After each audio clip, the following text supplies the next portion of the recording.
This man is Jean-Baptiste Pierre Antoine de Monnet Chevalier de Lamarck.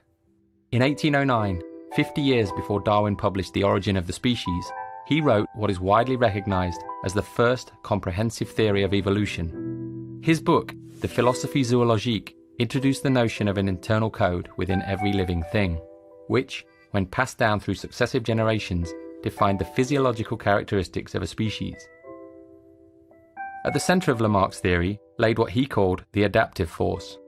He believed that the experiences of an organism during its life modified this internal code, and upon reproduction, this modified version was passed down to its young.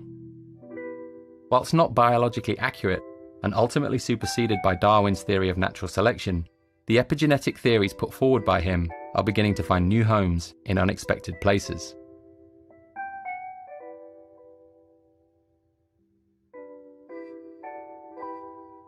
When we use contemporary technology, a trail of information is created in the form of data. When analysed, it describes our actions, decisions, preferences, movement, and relationships. This codified version of who we are becomes ever more complex, developing, changing, and deforming based on our actions. In this regard, this ledger of our data may be considered a Lamarckian epigenome, a constantly evolving representation of who we are.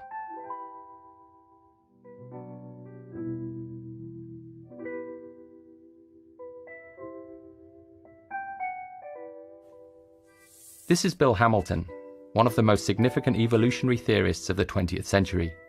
His work studying the social structures of ants, bees, and wasps had a profound effect on our understanding of the role of genes in social behaviours such as altruism. He believed, and went on to prove, that the driving force behind evolution was not the individual, but the gene.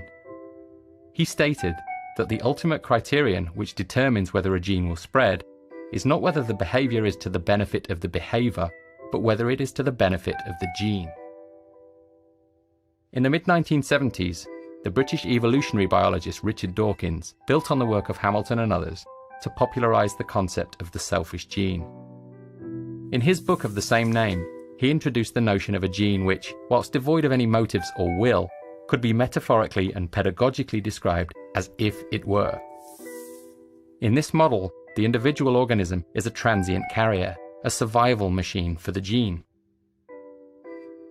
User-centered design principles have dominated the world of computing for many decades, but what if we looked at things a little differently? What if the ledger could be given a volition or purpose, rather than simply acting as an historical reference? What if we focused on creating a richer ledger by introducing more sources of information? What if we thought of ourselves not as the owners of this information, but as custodians, transient carriers, or caretakers?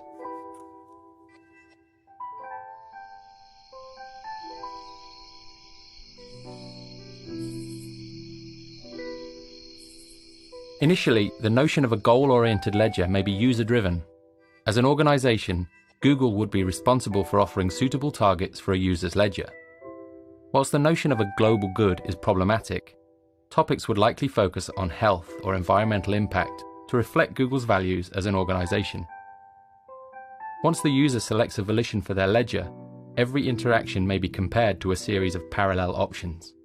If one of these options allows the ledger to move closer to its goal, it will be offered up to the user. Over time, by selecting these options, the user's behaviour may be modified and the ledger moves closer to its target.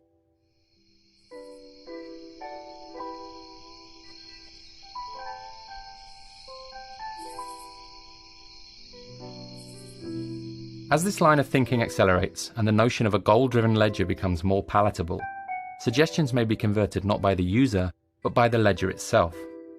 In this case, the ledger is missing a key data source, which it requires in order to better understand this user.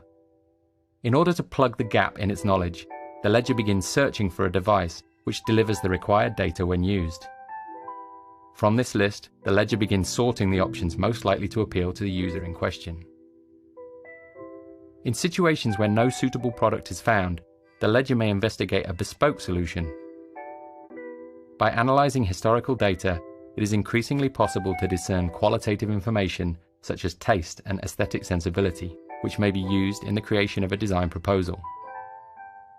With the advent of technologies such as CNC milling and the emergent possibilities of 3D printing, a custom object may be created to trigger this user's interest. In this way, the ledger is able to plug gaps in its knowledge and refine its model of human behavior.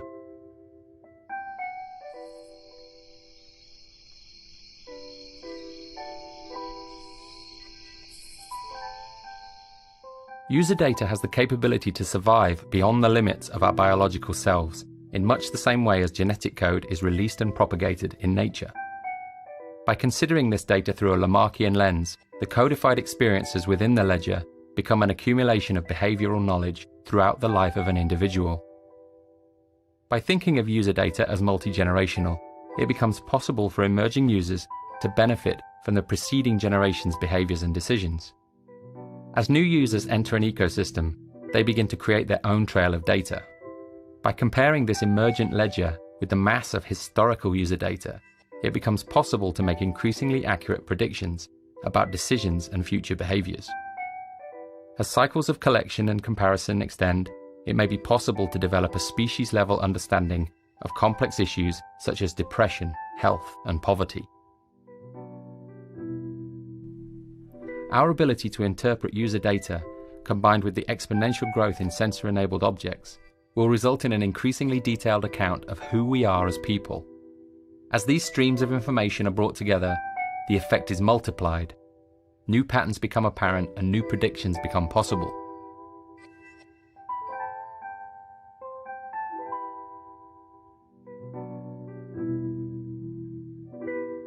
Since the 1970s, huge efforts have been made in sequencing the human genome.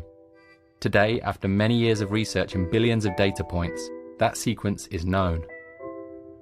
By adopting a similar perspective with user data, we may begin to better understand its role.